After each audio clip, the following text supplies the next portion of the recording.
मित्रों आइए सुनते हैं एक छोटा सा प्रसंग। मित्रों एक बार एक गरीब किसान अपना घोड़ा बेचने गांव से शहर की ओर गया। राह में चलते वक्त उसे श्री कृष्ण भक्त मिला। उसने किसान से पूछा कि इस घोड़े को कहाँ लिए घूम रहे हो।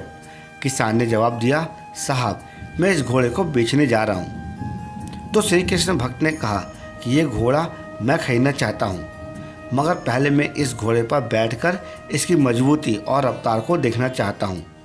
किसान ने घोड़े की लगाम उसके हाथ में दे दी और श्री कृष्ण भक्त उस घोड़े की पीठ पर बैठकर थोड़ी दूर जाकर वापस आए और कहा कि इस घोड़े का दाम क्या है।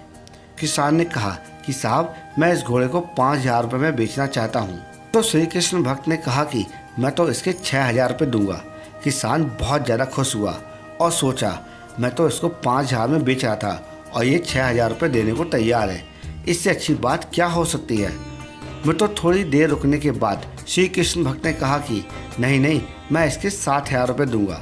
किसान और ज़्यादा प्रसन्न हुआ और सोचा कि ये कैसा पागल इंसान है, इस घोड़े को मैं 5,000 में बेच रहा हूँ और ये कभी 6,000 और कभी 60,000 रुपये कर रहा है। मित्रों थोड़ा समय रुकने के पश्चात श्री कृष्ण भक्त ने फिर किसान से कहा, मैं तो इसके पूरे 8,000 रुपये दूंगा। इस घोड़े की असल कीमत 8,000 रुपये ही लगती है।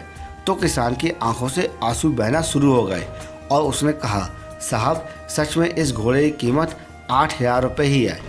तो श्री कृष्ण भक्त ने कहा कि तुम्हारी ऐसी क्या मजबूरी है जो तुम अपना 8,000 का घोड़ा 5,000 में बेच रहे हो।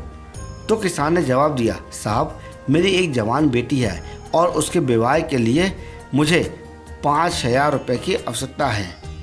मैं तो फिर किसान ने श्री कृष्ण भक्त से पूछा, साहब मेरी तो मजबूरी थी कि मुझे तो मेरी बेटी के विवाह के लिए रुपए की ज़रूरत थी, मगर आपको ऐसी कौन सी मजबूरी थी जो आपने मेरे घोड़े को 5,000 में खरीद कर सीधा 8,000 में खरीदा।